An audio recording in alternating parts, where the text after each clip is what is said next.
이번 사안도 지금 심층 취재하고 있는 것으로 알고 예. 있습니다. 제보가 있었던 사안입니까? 그 내부 제보자 측에서 제보가 있었고요. 내보자는 그 케어에서 그 은밀하게 그 안락사를 4년 동안 시행했던 그 당사자가 바로 직접 제보를 했습니다. 아, 그러면 그런 불법적인 일을 알고도 그동안은 계속 하시던 분이라는 건가요? 예, 좀 자신이 그 박소연 대표로부터 지시를 받아서 안락사를 직접 네. 시행을 했고 이번에 자기가 처벌을 감수하면서까지 더 이상 이제 동물들의 안락사는 못하겠다라는 마음으로 내부 제보를 하기 시작했습니다. 네. 그동안 어떤 일이 있었던 겁니까? 동물단체 케어가 약 2015년부터 지금까지 4년 동안 대규모 동물 구조 활동을 많이 했습니다. 예. 근데 그 대규모 250마, 많게는 250마리까지 구조를 했었는데 그 많은 동물들을 전부 다 수용할 수가 없었던 겁니다, 현실적으로. 네. 그래서 약 지금까지 4년 동안 230마리 정도를 시민들 모르게 그리고 직원들조차도 모르게 은밀하게 안락사를 시행했다고 합니다. 예.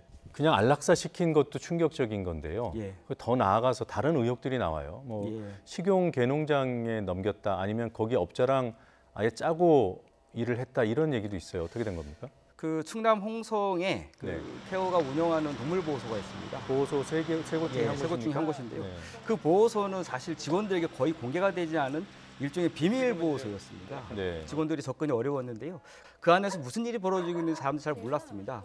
그 마을 주민들에 따르면 최근에도 개가 좀 거래됐고 외부로 팔려나갔다고 하고요. 박 기자께서 직접 가서 보신 내용입니까? 예, 직접 확인했고요. 그 마을 주민들로부터도 증언을 들었는데 최근까지도 개가 거래됐고 제가 갔을 때도 개 사러 오셨냐? 저희 가면 개 판다. 그런 말을 했습니다.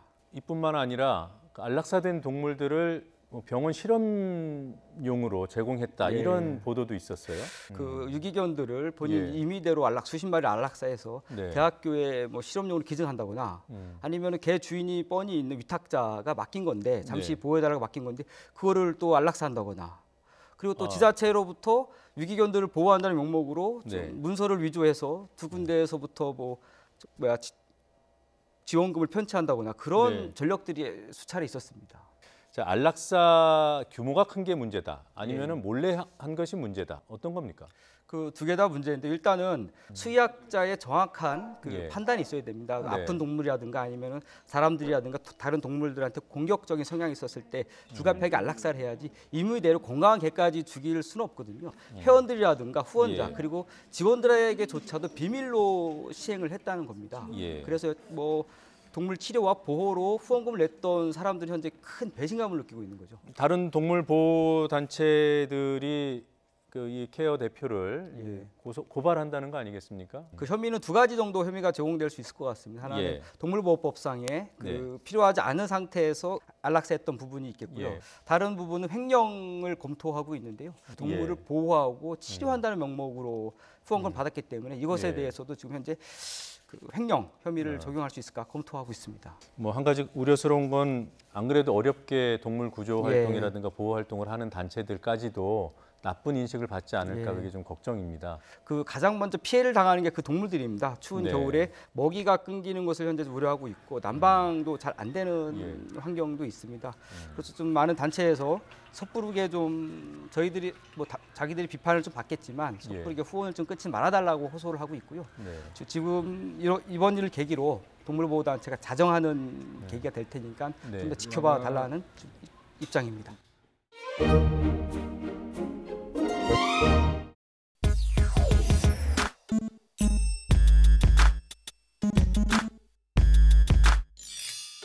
어떻게 하는 것이 조금이나마 나라 발전에 기여하는 길인지 지역민들의 무거운 요청을 받아들여 더불어민주당에 입당하고자 합니다. 국민의 지지, 촛불로 세워진 정부가 성공할 수 있도록 헌신하겠습니다.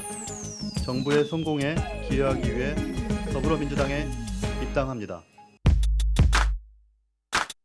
당원자격심사위원회는 송금주 의원의 입당과 이용호 의원의 복당을 불허하기로 결정했습니다.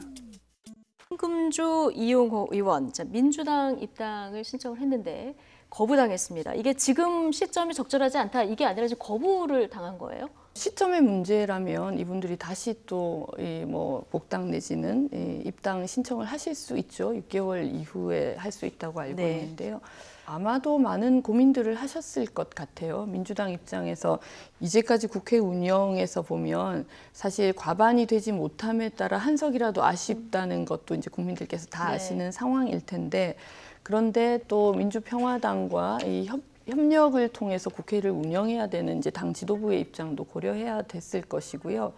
그리고 또 이 두 분이 현역 의원으로 있는 지역구에서 활동하고 있는 또 민주당 지역위원장들이 계실 거기 때문에 이런 부분도 마찬가지로 고려를 했을 것 같고, 네. 그리고 언론 보도에 보면 뭐 이전에 국민의당 시절에 어떤 이제 이분들이 발언을 하셨다, 혹은 어떤 뭐 선거 운동에 도움을 주셨다, 이런 부분들도 같이 이야기가 되는 것 보면, 이렇게 제가 짧게 말씀을 드려도 여러 가지 이유가 이렇게 열거가 되는 네. 것이 그 정도로 이 두 분을 받는 것 과정에서 좀 복잡하고 예. 이 어렵게 의사결정을 하셨을 것 같다, 이런 생각이 좀 듭니다. 예, 지금 뭐 복합적인 원인이 있을 것이다 얘기를 해주셨는데, 이 중에서 가장 지금 얘기가 나오는 것이 민주평화당과의 관계 때문이다, 이런 얘기가 나오거든요. 저기에 나와 있는 방금 열거된 이유 중에 하나도 이유되는 거 없어요. 하나도 왜냐면 되는 게 없습니까? 저 기준대로 만약에 민주당 예. 내 인사들을 잣대를 들이댄다면요. 과거에 그러면 경선 때 이재명 캠프나 아니면 안희정 캠프 있었던 분들, 저것보다 더 구체적인 의혹을 제기하고 예. 더 세게 붙었던 분들도 있는데, 그분들은 뭐가 되는 겁니까? 그러니까 선거 때 있었던 일들 갖고 뭐 이렇게 지금 와서 이야기한다는 것 자체가 딱히 이유는 없는데 그냥 네. 이제 받지 못할 당내 사정이 있는 것이고, 저는 민주평화당보다도 오히려 신경이 쓰이는 지점은 네. 저 송금주, 이용호 저 두 분이 무소속 상태로 있었던 것이 벌써 꽤 됩니다. 시간이 1년 가까이 네. 되거든요. 근데 지금 와가지고 저분들이 왜 갑자기 입당하겠다 선언했을까요? 당연히 민주당 내에 어떤 인사와 교감이 있었기 때문에 네. 야 지금 넣으면 받아줄게라는 타이밍이 있었기 때문에 갔을 텐데, 그 말을 한 인사와 지금 저분들이 발표하자마자 예. 최재성 의원을 중심으로 해가지고 일부 인사들이 이제 반대를 했거든요. 그간의 세력 싸움이 있었던 것이고, 그분들 중에서 최재성 의원이 대표하는 집단, 그 집단이 승리한 겁니다. 이건 예. 그냥 보면 나오는 게 네. 지금 뭐 민주평화당과의 관계예요? 예. 저는 그렇게 복잡하게까지 이유를 댈 필요도 없고, 예. 저는 분명히 이준석 최고한테 묻고 싶은 게, 네. 제가 모르는 사실들을 너무 아니요, 사실이라고 그러니까 얘기를 하고 계셔서 이용호 송금지 의원이 1년 동안 밖에 있다가 갑자기 예. 왜 아니, 둘이 그러니까 동시에 들어가겠다는 얘기를 추정하실 했을 겁니까? 수는 있는데요. 저는 당연히 추정해서 당연히 추정하실 합리적인 수는 추론을 하는 있는데, 겁니다. 그것이 사실이라는 뭐 아무런 이제 뒷받침이 없는 일이어서 마치 당내 어떤 권력 갈등이다, 이렇게 이제 몰고 가시는 네. 거, 저는 좀 아니라고 그게 생각하고요. 아니라면 이용호 송금조 두 의원은 분이 그렇게 판단하실 수 있는 거죠. 예. 둘이 갑자기 짭니까? 무소속 둘이서? 그거는 뭐 제가 아는 내용이 아니어서. 무소속 둘이서 갑자기 짜가지고 예, 내일 우리 예. 같이 가자 아니 이렇게 합니까? 마찬가지입니다. 그러면은 이준석 의원께서 네. 그렇게 추론하실 수는 있지만 네. 그게 팩트라는 아무런 이제 증빙이 없는 것이기 때문에 제가 드리는 말씀이고요. 그것을 어떤 당내의 뭐 이 세력 간의 어떤 다툼이다, 이렇게 몰고 가는 것은 아니라는 지금 저희가 거죠. 하는 모든 예. 대화가 여기에 대해서는 이유를 분석하는 것이고, 예를 들어 민평당이 불편해서 그렇다? 그러니까 아니, 이것도 이유를 추론이지 아무도 아니요, 분석 못합니다. 이유를 분석하려면 네. 근거가 있어야지. 아니 네. 민평당 때문에 그랬다는 이야기들은 언론이 보도하고 있는데 그건 무슨 근거가 있습니까? 네. 자, 왜 근거가 손금주, 없습니까? 이용호 민주평화당에서 의원의 얼마나 예. 이 부분에 대해서 이야기를 해왔었는데요. 밖에 당연한 얘기한 적 거죠. 없습니다. 그건. 당연한 네. 거죠. 어쨌든 예. 뭐 여러 가지 이유에 대해서는 뭐 말씀하신 대로 복합적인 이유가 있을 테니까요. 두 분 얘기 여기까지 듣겠습니다. 더불어민주당 배재정 의원, 그리고 이준석 바른미래당 최고위원 두 분과 함께했습니다. 고맙습니다. 감사합니다.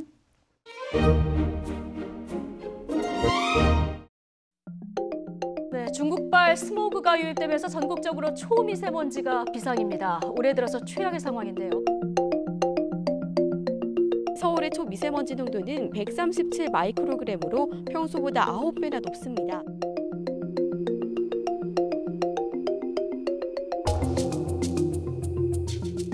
개발계 지역도 100 마이크로그램을 웃돌면서 대부분 매우 나쁨 수준 보이고 있습니다.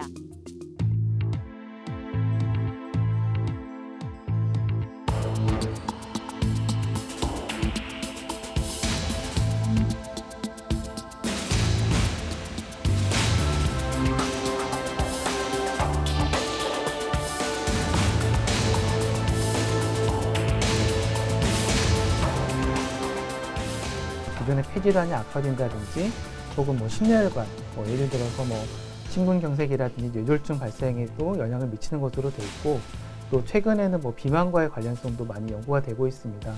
미세먼지가 심한 날은 야외 활동을 자제하시고요.